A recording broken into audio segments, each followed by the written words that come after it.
Hi, I'm Dave, founder of Halloween Year Round, and welcome to our fourth weekly Coffin Side chat of the Great Shudder Challenge. As you can see, I finally got my awesome Shudder shirt in the mail this week. You can bet I'll be wearing this bad boy for every video from now on. And what a week it has been. I clocked in 12 different items to add to my list, bringing me ever closer to winning and finishing this challenge. So, without further ado, let's jump into week 4. The Narrow Caves, a podcast experience. So, keeping in true with my tradition, I do a podcast on my way to and from work. This was the third one I did that was a narrative, as opposed to one that was just interviews from a documentary, like the History of Horror was. So after listening to Video Palace and Deadly Manners, I have to say I was a little disappointed in Narrow Caves. It definitely feels the most like you're listening to somebody read a novel or read a screenplay. It's incredibly descriptive with its narrator, and it took itself really, really seriously, while also feeling like it was trying really hard to be Stephen King. There was even mention of this thing called The Crooked Man, which automatically made me think of Conjuring 2. And just, it came off as a bit melodramatic, maybe. I wasn't that into it.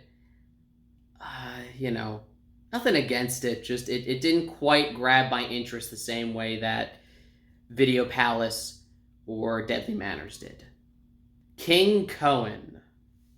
I couldn't believe half the stuff they were saying, just how he was the king of guerrilla filmmaking, that he would go around shooting without permits, oftentimes in kind of dangerous situations, and I love that even he admitted that if he tried it today, he'd probably be arrested for it.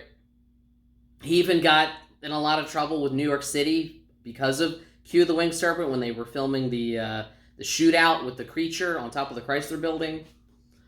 So it was just a really kind of fun but inspiring story of this director who epitomized the underdog in horror cinema, in independent horror cinema. And he actually just passed away last year, which I did not realize until after I had watched it. But if you're into that sort of indie, low-budget stuff, Larry Cohen is a name that you should very well be aware of. The Noonday Witch. In terms of scenery, absolutely beautiful. I love just the locations. I love the seemingly endless wheat fields with their beige, yellowish, golden color tint that just sort of set up this atmosphere. What I didn't love, it takes a while for something to happen. It's very much, it's your character study, slow burn, tension build, which I'm a fan of if I feel like it's building towards something substantial. If I feel like the tension is never ending. You have something like The Witch that just, I feel like did a better job with that than The Noonday Witch. So ultimately, I thought it was okay. Sam Was Here. So this was very much kind of like a surreal week for me in the choices I made of Shudder movies. I wasn't really... I went into Sam Was Here, and it just said some guy is, stranded in the middle of nowhere, just trying to get a helping hand, and everyone's out to get him. And that's kind of exactly what it delivered. It has this weird, crazy sense of dread and isolation. It's literally just this guy running around being hunted, and he's in this deserted town, and he can't trust anybody. I don't even really know how to categorize it, but it kept my interest in a way that not much happened, but what did happen was so absurd that it kept my interest. Blood Rage. I had actually missed this one when Joe Bob did it for his Thanksgiving Dinners of Death back in 2018. Again, that was before I kind of was even aware of what his show was. But if you were looking for a slasher movie or just a horror movie to watch on Thanksgiving, I know that as a holiday, there's not a whole lot going on with it. Blood Rage opens at a really cool old-fashioned drive-in theater and just turns into this really cheesy but fun classic early 80s slasher with weird kills involving a swimming pool and acting that is just, it's just bad enough that it's entertaining, but not so bad that it's actually cringe-inducing. It's sort of that perfect happy medium, and it's one that I will probably revisit next Thanksgiving, because it's either that or Thanksgiving, the Siren. In a weird way, this one kind of reminded me of like an inverse Shape of Water, where you have this sort of like weird, dark, romantic fairy tale story about this loner who is kind of into this mythical creature, be it the Siren. Though if you're at all familiar with the stories of sirens, you would know they're not something you want to pursue. Interest-wise, more could have happened. You know, it's definitely, its budget showed in that, 90% of the movie is at this cabin with just this one guy. You kind of go on this journey with him. It tries to be atmospheric and succeeds most of the time. I wish more had happened, and I know I keep saying that. I know this is kind of a common theme this week. I guess I picked a lot of the slower ones. Next week, I'll be sure to pick some of the more absurd, grindhouse-worthy ones, and I'll have a much more interesting video for you guys. Impetigore. Alright, so I lied about only doing kind of slow burn, slightly boring ones this week.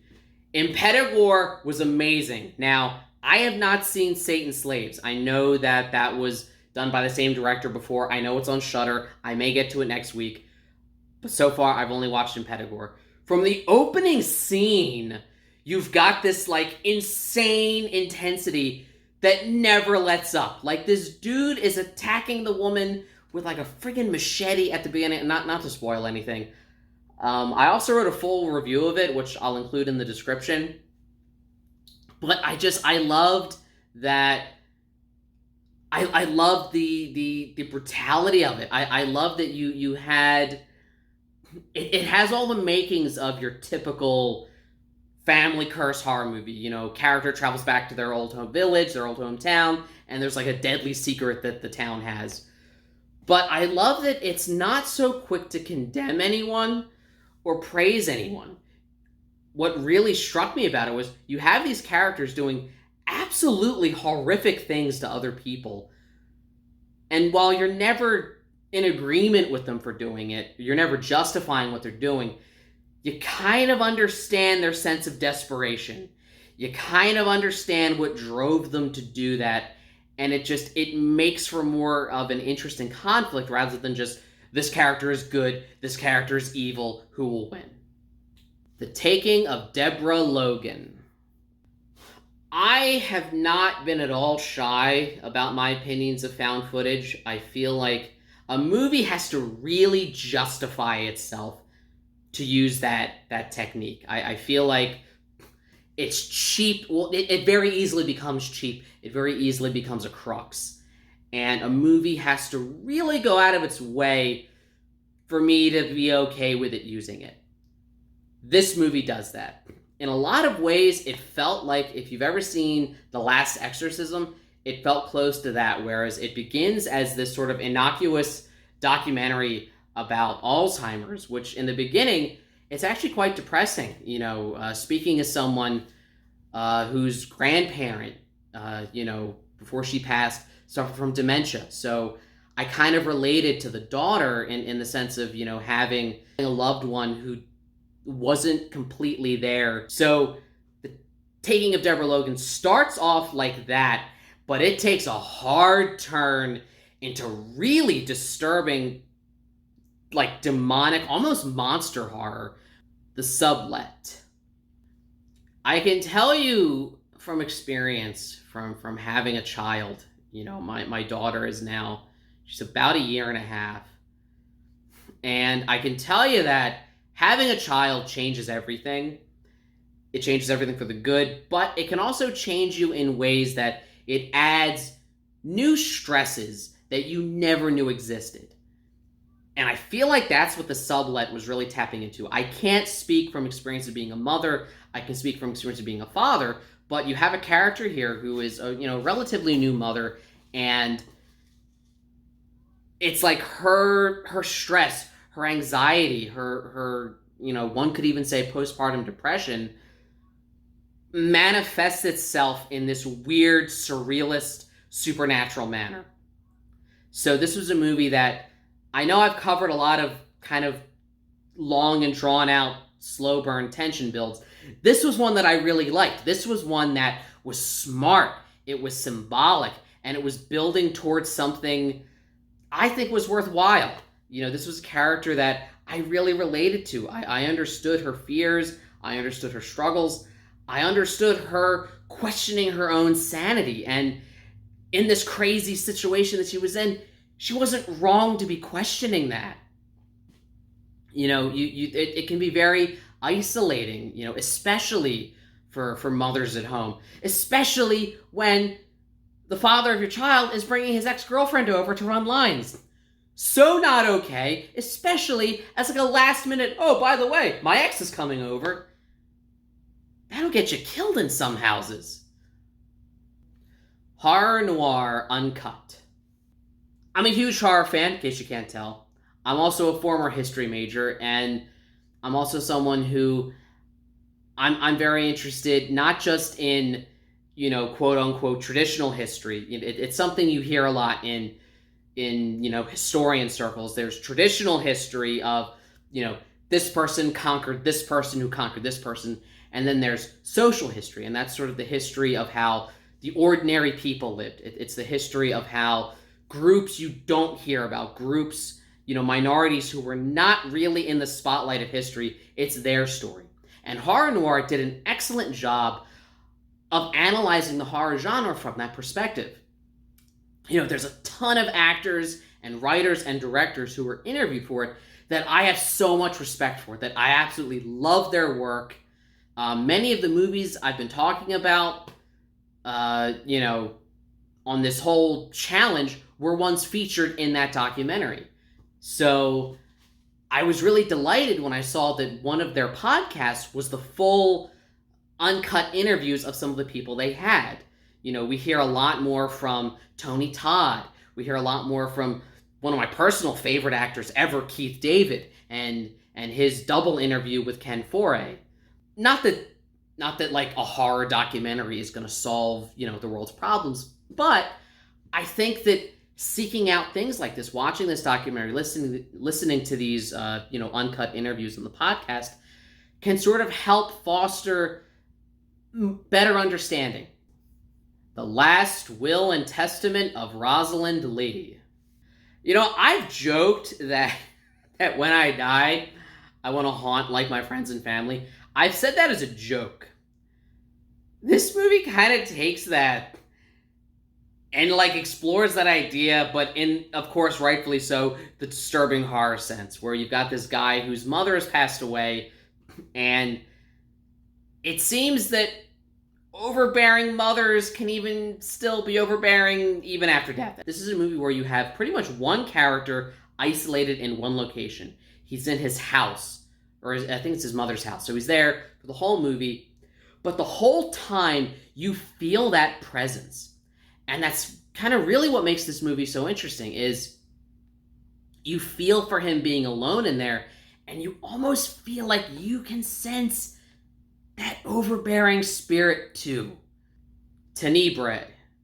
So, just this past weekend, I know that we all heard the very sad news of the passing of John Saxon. You know, he was a legend in the horror world, you know, Black Christmas, Nightmare on Elm Street franchise. He even, you know, played himself in Wes Craven's New Nightmare. You know, for fans of Kung Fu movies, he was also in Enter the Dragon.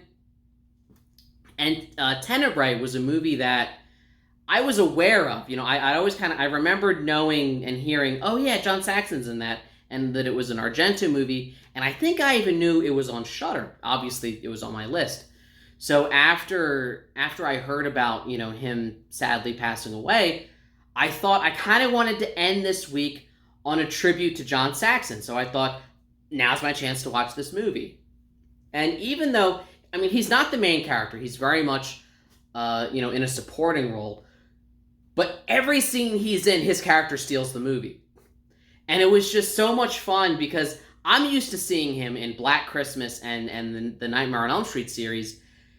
He's a cop. He's a detective. You know, he's tough. He's no nonsense.